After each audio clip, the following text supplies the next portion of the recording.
Hi and welcome back to Darvanalee Designs Studio, everybody. Thank you so much for joining me today. Today's video is the first row and first block in DD's Autumn Splendour Row by Row Quilt-a-Long that is being hosted through our Facebook group called DDs Quilting and Crafting. So I'd just like to take this opportunity to say thank you so much for joining in the fun. What you can expect from this row by row is the fact that each fortnight from today, so every 2 weeks from today, a new block and row will be released. So how a row by row works, for those that haven't done one before, you may have joined me last year for my row by row that I hosted last year. That can be still, that has now been taken down off the channel or put unlisted, and if you want to get hold of that pattern or anything like that, you'll need to message me and I can give you the details. So each fortnight a block will be released up until the 20th of July, and then that'll be the final assembly. So we are here today for row 1 and block 1, so that's what it'll be called. This one is called Flower Basket. So it is a basket block, and this is what it's going to look like. Okay, and we're going to make 6 of these blocks, and as we go on I will show you each row how it's laid out and how we set it out. So I've got all the rows already done. I'm going to show you how to make each block and take you step by step through making it. Some of the blocks you've seen before on my channel. Now, anybody that's been here for a while knows that I love the churn dash block, so that's a little bit of a sneak peek or a sneak mention of one of the blocks that are going to be in it. I'm probably going to leave that a little bit later just as a breakup because it's a very easy block to do. We've got a little bit of applique in this one as well, and it's not all done with a rotary cutter. Some are actually done with templates as well, so something a little bit different this year. Last year's was all done with your rotary cutter, and it was just easy. You cut squares, triangles, all that sort of stuff. This time we've got things a little bit different, and so as I said, we've got a little bit of applique and we've got some different layouts that we're going to be doing. Alright, so once you've got all your fabrics together, and as the name suggests, it is called Autumn Splendour, so the blocks and the fabrics are sort of autumn themed for like in our part of the world. So it is autumn here at the moment, and basically that's why I thought I would do a row by row. I am personally using a white background, which we'll talk about more as I'm doing the blocks, and I'm also using a fabric line called Adele in Autumn, and it's a Riley Blake range, and it is by Sandy Gervais, and it came out last year, so 2021. I got mine from the Fat Quarter Shop. Fat Quarter Shop has since sold out of the Fat Quarter bundles, but I will find some links of places where to get them. Now, I do have affiliate links down below of anything that I use in the row by row as we're going and all that sort of stuff. So any sort of specialized equipment that I use, or specialized rulers or notions or anything like that, you will find them all underneath each video, and you'll be able to get them. Some will be linked directly to my website, some will be some affiliate links, and I always try to have links for UK and USA. Now, the reason I only really have it for UK and USA and Australia is because that's the main demographic of my subscribers to the channel and also in the group. All right, so I think I've prattled on enough. As I said, we are making the fabric basket one today. You're going to need 3 colors for the triangles, and then 1 for the basket and 1 for the background. So pick out what colors you want and we'll get started making this block. So without further ado, let's get into the row by row for 2022.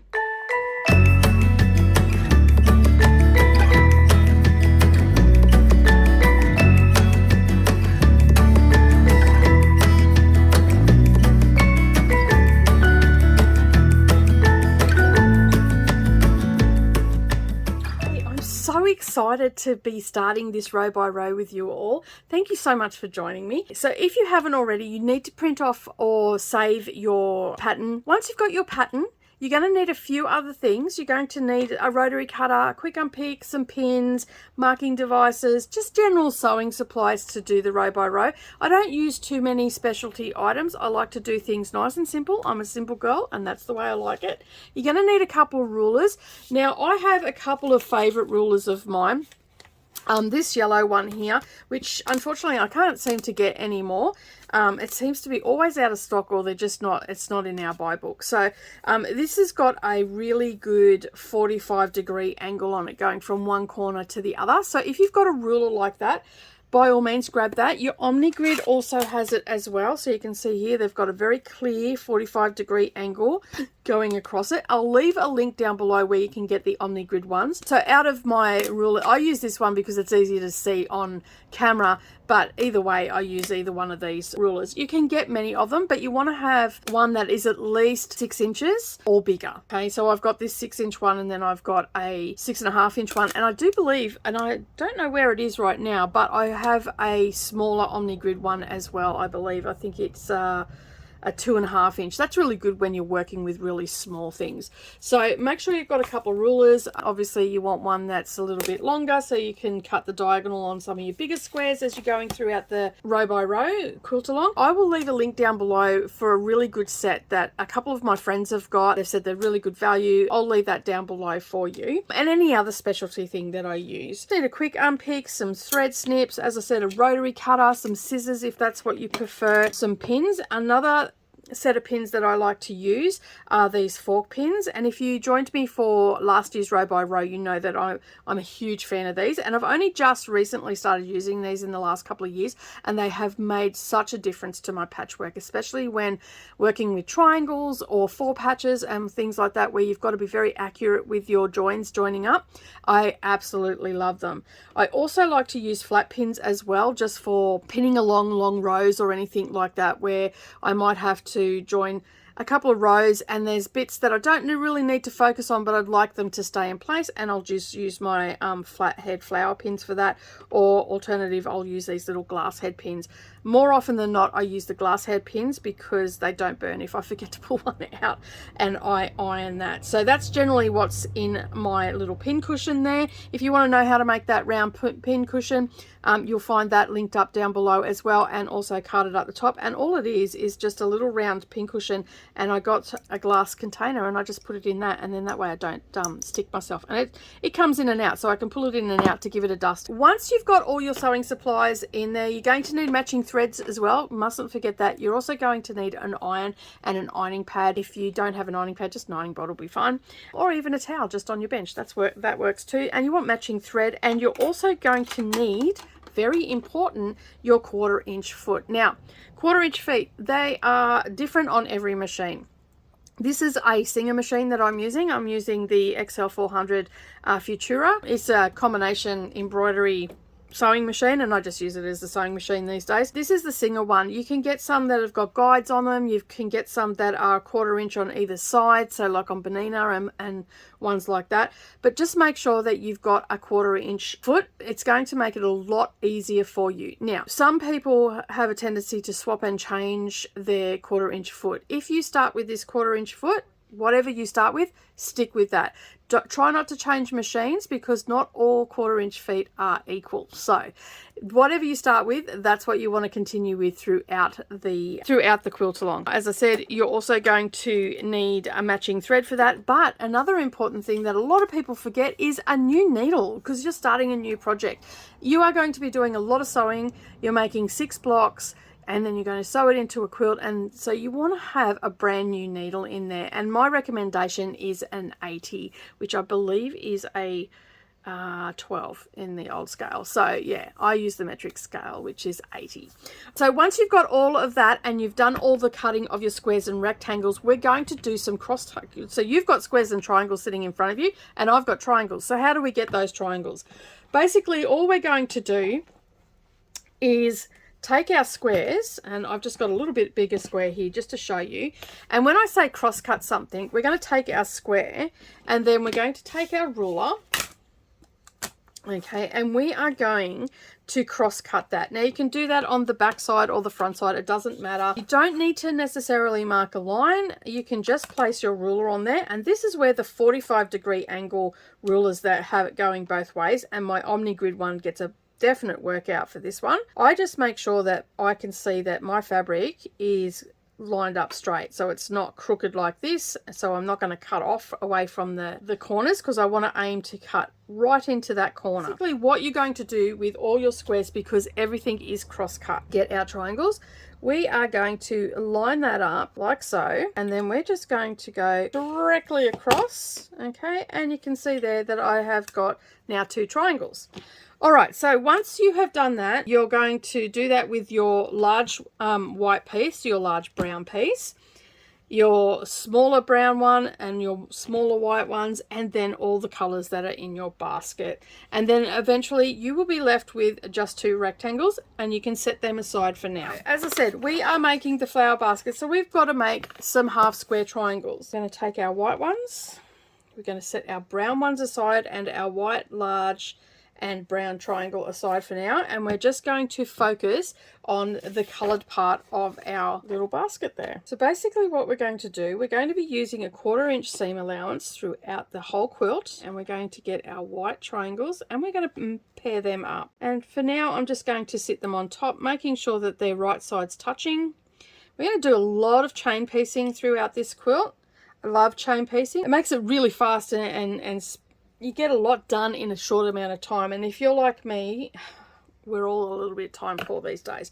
So once you've got, and then you'll have 2 little triangles left over, just set them aside for now. Now what we want to do is we want to make sure that our triangles don't look like this when we go to the sewing machine. So we want to line up all of our raw edges, okay? And I'm focusing very much so on those raw edges and making sure that they're all in place.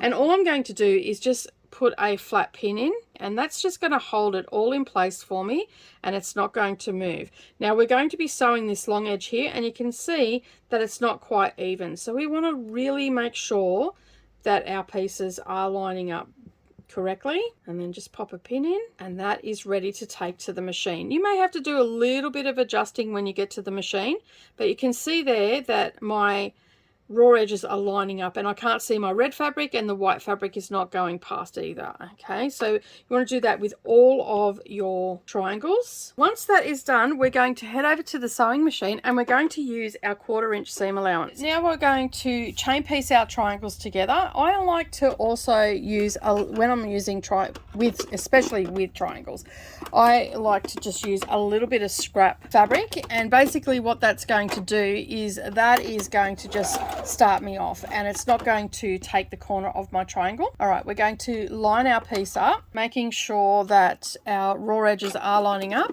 I'm going to put my needle in the down position, and I'm going to use my 1/4 inch foot. Now I do not want to come past this little toe just here. Okay, so I don't want my fabric out over here, so I'm going to keep my fabric definitely underneath that little toe there, and then that way I know that I'm getting a good 1/4 inch seam allowance. Okay, just line that up a little bit better. There we go. And I'm just going to let that slowly feed through, and the needle's in the down position, and then I'm just going to grab my next piece and line that up.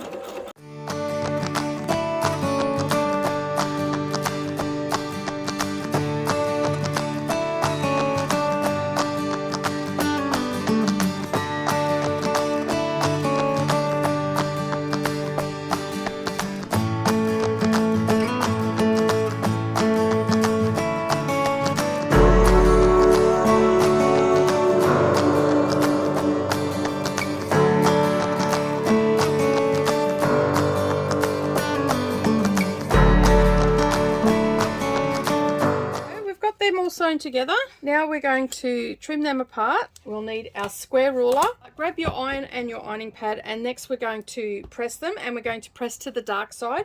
So to do that, a quick and easy way is just to put your dark side fabric facing up, and that way you know that all your seams are going to go the right way, and we'll give that we'll set our seam, and then we'll just roll that over. Now you're not ironing, you're not stretching, you're just pressing. Okay, and then set that aside. Once you've done that, we're going to square them up. And these need to measure 3 1/8. To do that, I just grab my ruler and I place my 45-degree angle line on there, and I line up come down 3, so 1, 2, 3, and down to an 1/8, and that is looking pretty darn good. Needs a little bit of a trim, not too much. And the rotary cutter.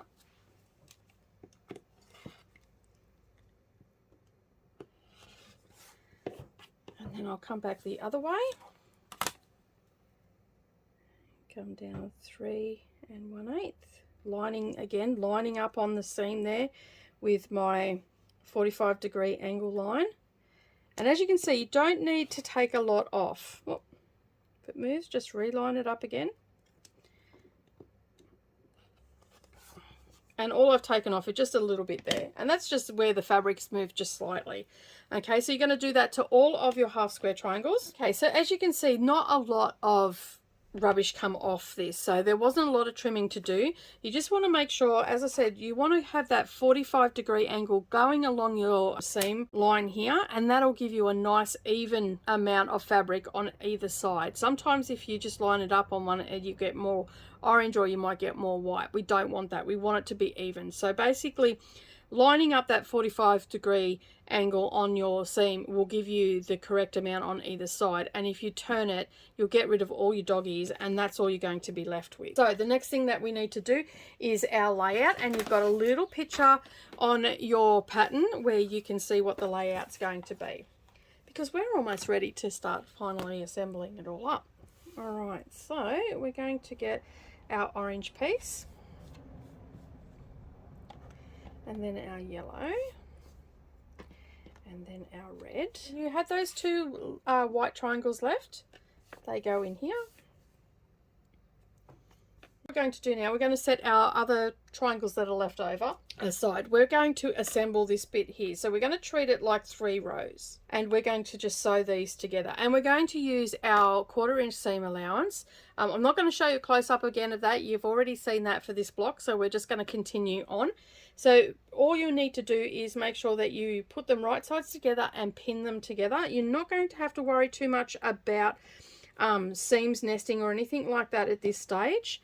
So I just use my flat pins for this, and I'll pop 2 in to make sure that it's not going to move on me. And again, I'll do a little bit of chain piecing. So a lot of time what I do is I'll lay it out in what the configuration it needs to be in, and then I will just take the first 2 pieces and then put them together and lay them down back where they're supposed to go. And I always pin on the side that I have to sew. Okay, you may have to do a little bit of adjusting when you get back to the sewing machine, but that's okay. Now when we come to this piece here, our triangle is going on to our 3 1/8 half square triangle. I'm going to be lining these up here and down this side here. So I want those raw edges to line up really nicely. Now what you're going to notice, if you line those up, if you turn this over, you can see that you've got a little dog ear here and a little dog ear there. Okay, they are supposed to be there. If you don't have them there, it's not going to sit right. So you may need to look at those triangles and make sure that you've cut them correctly, which you would have started out with a 3.5 inch square. Just double check that. Yes, 3.5 inch square, and you've cross cut that diagonally. All right, you definitely want to have those little dog ears coming out either side. So line up your raw edges on the straight edges. Make sure that it is going past, and I can see that that is not a problem for me. That has actually gone past, and I'm going to pop a pin up in the top here, going a long ways, because I know that that's not where I'm going to be sewing. I'm going to be sewing on this side, and I'll pop a pin just down where this point is, and I'll just pop that in there, and that's the side that I'm going to sew on. Okay, now the reason that I pop a pin up the top here like this is just to stop it from moving. I don't want it to shift off this corner, because then it's going to take away from over here, and what will happen is I won't end up with a good 1/4 inch seam allowance. Okay, so I just want to make sure that I've got everything in place. I'm going to run them through the machine, and then we'll press them open, and then we'll add our last bits on. Okay, so we've sewn them together. We're going to clip them apart, and then I'm just going to finger press these and then place them back into place. Okay, all right, so this one down here, we don't need to add anything else onto that just for now, so we're going to now add this onto here. So we want to make sure that we're adding it in the right way. Again, you're going to have a little bit extra of the white triangle, exactly the same as I did with the other one. And then I'm just going to add that half square triangle to that row there. Then I will just run that through the machine again at 1/4 inch. Again, I'm just going to finger press that once I've snipped them apart and taken the pins out. So once you've sewn them together, what we need to do is we need to press these, and I've just finger pressed them at the moment just so they sit there. But what I want to do is, because these are going to have to join together, I don't want to have to worry about my seams being bulky, and I want them to nest. So I'm just going to flip this over for a moment, and you can see sort of how things are going here. All right, so this bottom one is going towards the white triangle. So this one here I want to go towards the yellow triangle, and this one here I can leave how it is. It looks like it's nicely wanting to sit that way, so I'm happy for that to go that way. Now for my top row, I just want to make sure that that is going to go the opposite direction. So you can see here that if I started to nest these, I've got one seam going one way, one seam going the other way.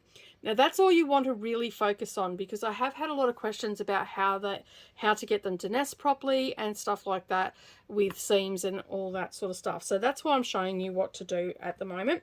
Now it doesn't matter if this one is all going in and then this one's all going out, as long as your seams are going opposite to each other when you know that rows have to join together. And these rows have to join together. Okay, and a lot of time with half square triangles, I find that if you just let the seam go where it's most happiest, instead of forcing it, you get more accurate stitching than you do trying to force it to go a certain way. And that's why mine are all sitting there just nicely like that. So I'm going to grab my iron and I'm going to press them, and then we are going on to the next part of assembly. And you can see I'm not ironing them because I don't want to distort the triangles. Okay, I'm not stretching them in any way, just holding it gently but firmly in place. Nice so far. The next thing that we need to do is we need to sew these pieces together. So I'm going to take my middle row and I'm going to lay it facing down, so right sides together, and this is where my fork pins are going to come in handy. And I'm going to nest those seams and I'm going to line up my raw edges, and because everything is nice and neat and we've squared it up, it should just go together really nicely. You shouldn't have too much problem at all. Okay, but we're going to focus on our seam junctions first, and this is where these are just brilliant because they pin on either side of the seam and they just tend to hold them in place so nicely that I very rarely have problems with things not matching up.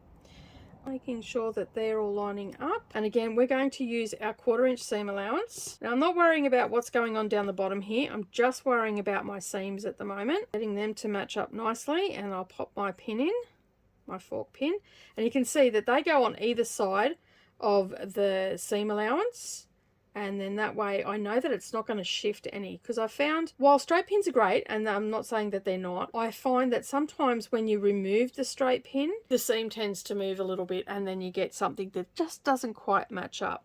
So you can see here that this is looking a little bit crooked. So now what I'll do is now I will focus on those raw edges and I will line those up, and this is where I just pop a little flat pin in, or a glass head pin, whichever one I grab out. Then I know that when I sew this together that my 1/4 inch is going to be nice and even. All right, so let's go over to the sewing machine and sew that through. All right, so now we'll pull our pins out, and I'm not going to worry about pressing it at this point. Okay, you can see I haven't lost any of my points. They've all lined up really nicely. And I've got 1/4 inch over here, and I've got a 1/4 inch here, so that's all good. We're all good to go, and we're going to add our next piece on. So basically we're going to do exactly the same thing again. We're just going to lay them right sides together, and we're going to line up our seams, and we'll use our fork pin. We've only got one seam to line up there at this point, so I can just then line up my raw edges and then head to the sewing machine using a 1/4 inch seam allowance and sew that down. All right, next we're going to grab our iron and ironing pad, and we're going to give that a press, starting with setting our seams, and then I'm just going to roll that back.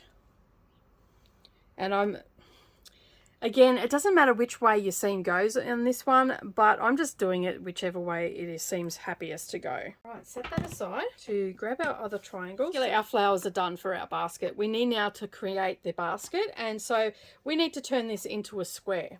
So you're going to take your brown piece of fabric and you're going to just butt that up, and you can see there, once we sew that on, that's going to give us a nice square, and then we'll be able to add our rectangles and finally our white one. All we're going to do is set that other stuff aside, and we're going to take our triangle, and I like to do a little bit of a trick here to make sure that it's nice and even, because when I first started making baskets, I would just lay it on and sort of eyeball it, make sure that it was okay, and that works for the most part, but sometimes you get a little bit of a wonky basket. So to counteract that, what I do is I take my lovely piece of fabric here and I just go corner to corner and I gently line up my raw edges. Now I don't want to distort my triangle or anything like that, so I just gently line up my 2 points of my triangle there, and then I line up my raw edge here. I'm not sort of worrying about up here. I want to just make sure that this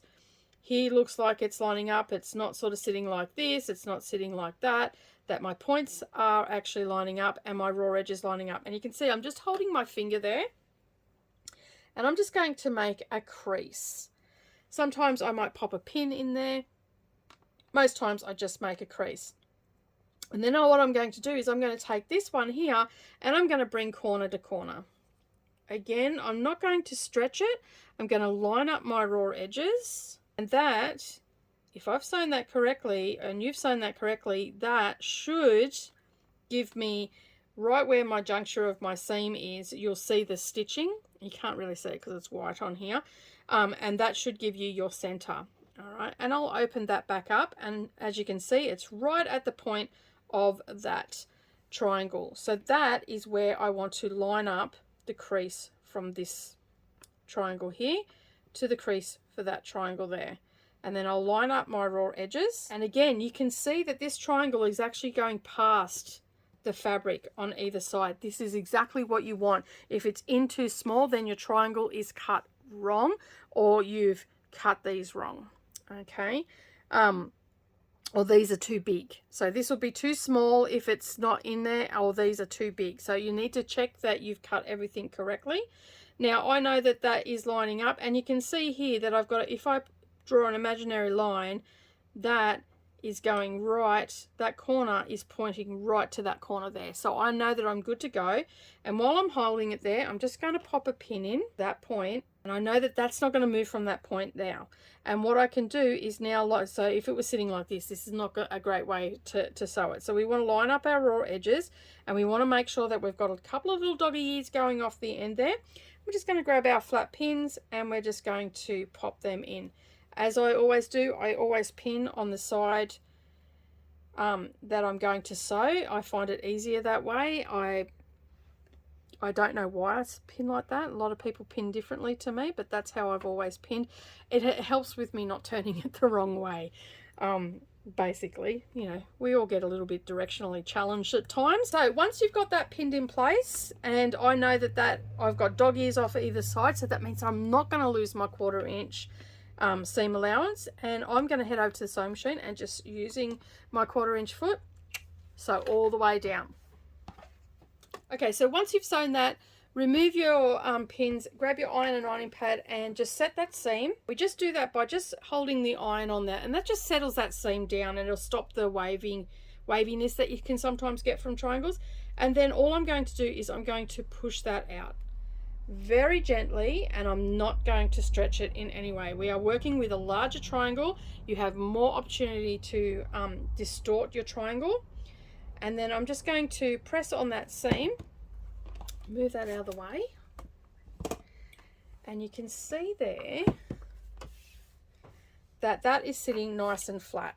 Okay, and you can see from this little white point to here is 1/4 inch, and the same down this end as well, and we haven't lost our point there, and it is nicely centered. So you can see our line for our square, it's not skewiff in any way.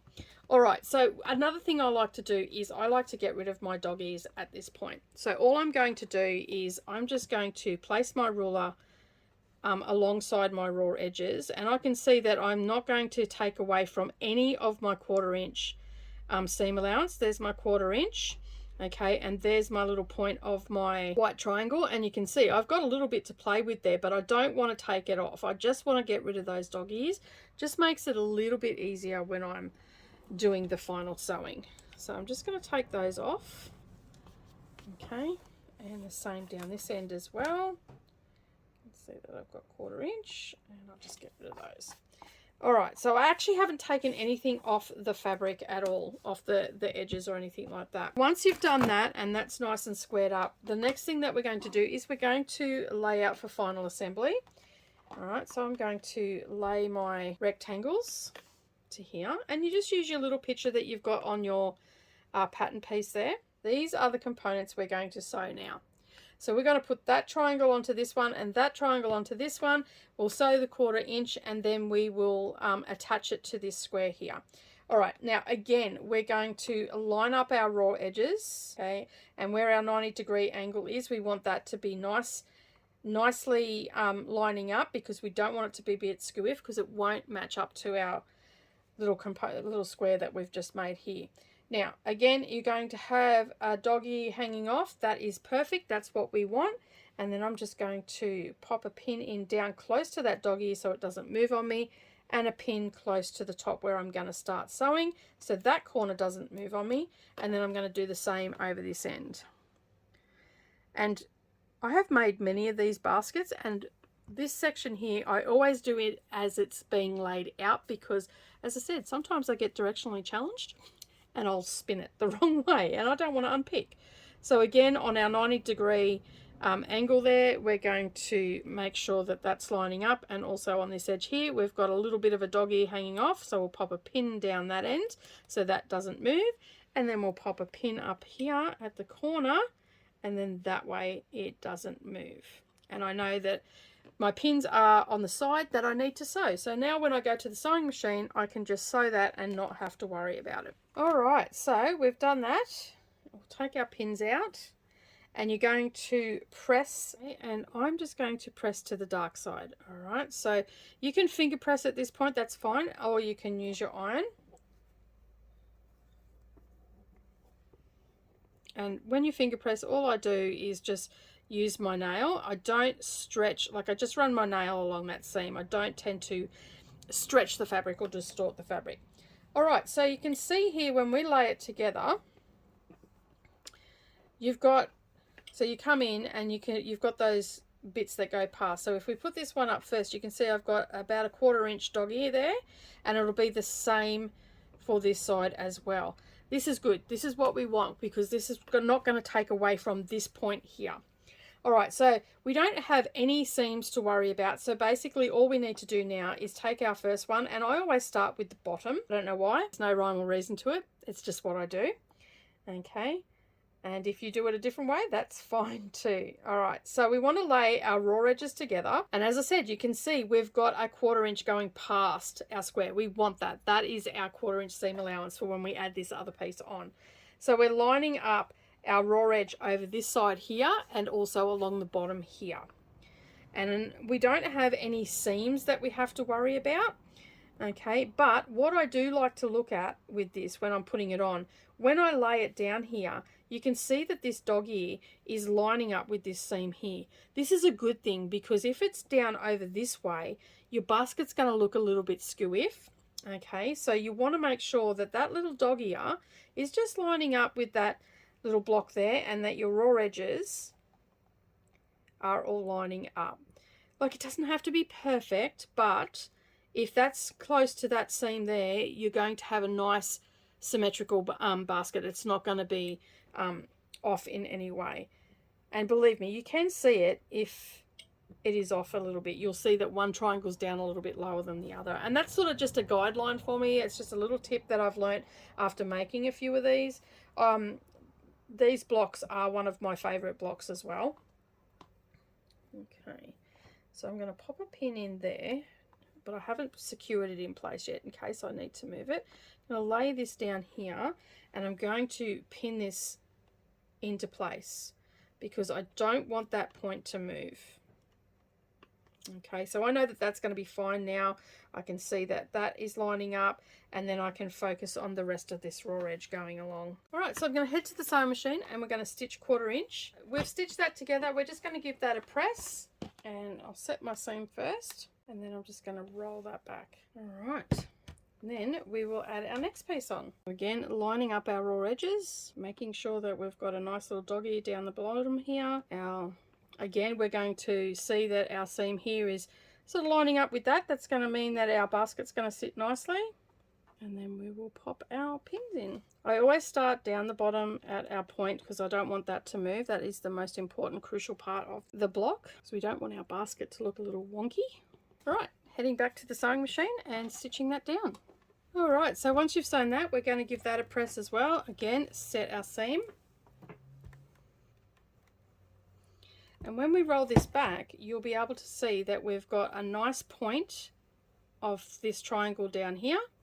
Okay, and we have a 1/4 inch seam allowance, so we're not going to lose it when we add our final triangle on. And now what we're going to do is we're going to add our final triangle on, which is our white triangle. So you can see here, again, when we butt it up to it, we can see that we've got extra that is going past. So if we lay that on there, you can see that we've got extra going on there. So that is a good thing. That means that we're going to end up with a 1/4 inch seam allowance. So when we sew all of our quilt together, we won't lose our point off our basket down here. Now again, we're going to do exactly the same thing that we did with this brown one. We are just going to fold that in half. We'll line our points up. We'll find our centerpiece. I'm not stretching it or anything like that. I'm just laying it gently on top of itself. And I'm just finding that centerpiece, and I'm just going to give that a little bit of a rub and push with my nail and finger, and that's going to crease it. And I'm going to do exactly the same thing again with this as well, and I can see that that is lining up perfectly with the point of my bottom of my basket there. And so I'll be able to just lay these on top of one another where that crease is. And again, line up my raw edges, and if you quickly look at that, you can see that this point here is going to go in a straight line, matching up with the other points of the triangles in the flowers. All right, and when you look at this down here, you can see we've got our little doggies are gone past the block, and that means that we're going to end up with our seam allowance. All right, I'll just grab a little pin and pop that into place, making sure all my raw edges are lining up and everything's sitting nice and flat, but not stretching everything. So I don't stretch it into place or anything like that. I just let it lay on top. And that's very important when you're working with triangles. Again, I will just pop a pin there. How exciting, our last seam.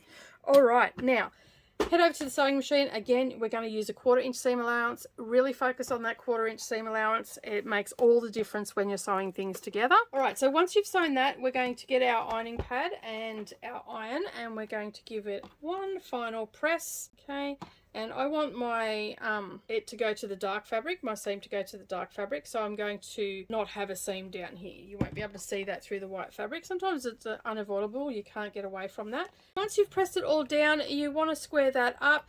It should measure 11 1/4. Okay, when it's finished and in the quilt, it'll be 10 3/4. All right, so once you've got that all sorted out and it's all done, make sure when you are squaring up that you do have a 1/4 inch seam allowance at your points. So you can see here, my triangle, the colored part of my triangle is a little bit further down and a little bit further in than where the white fabric ends. This is good. This is what you want, because this is going to give you a 1/4 inch seam allowance. So when you go to square up, and everybody's different, and sometimes mistakes get made. You might have, out of your 6 blocks, you might have one that's just a little bit close, too close to get a 1/4 inch. Don't square it up. Just leave it as it is, because in the final quilt, you'll be able to put that in and not lose your point, because you'd hate to get all that work done and then find that you're going to lose a good chunk of your point. So just when you measure it, I like to just lay my ruler on there, and sort of lining up with my seams and all the rest of it, and I can see this one is a little bit bigger. I could probably take a little bit off that, but I'm not going to worry about that for now. I will look closer to that, and if I move that like right to the edge of that point where that 1/4 inch is. You can see there it's hardly any needs to come off, maybe just the dog ear, that's it. All right, so just be careful when you are trimming it up. A lot of people think to trim up to where the color starts. You do not want that. You want to be able to have all your points. You've worked so hard to get them, so just be careful. If you're not sure, just leave it. And then we can talk through that when we come back to assembly. We can look at different things that can go wrong with blocks and stuff like that and how we can fix them. All right, but that is DD's Flower Basket block for the Autumn Splendour quilt, row 1, block 1. Well, thank you so much for joining me today. I do hope that you enjoyed this first row in the DD's Autumn Splendour row by row quilt-a-long. Don't forget to share your pictures over in our Facebook group so I can see all your lovely creations. If you are on Instagram and you are sharing on Instagram, I just ask that you don't share any measurements or anything like that. If anybody asks about the row by row, please direct them to our Facebook group, and then that way they can join in the fun. And basically that is it from me this week. I will see you in a couple of weeks for row 2, and I'm so excited to get this quilt done. I'm sure that you're going to love it. I'm sorry for those that don't like a mystery, but it is going to be a mystery, and I will see you all again next time. Now, if you have yet to subscribe or like this video or even left me a comment down below, do all of those things so I know that you're playing along. And I will see you all again next fortnight for another row in the Autumn Splendour row by row. Bye for now.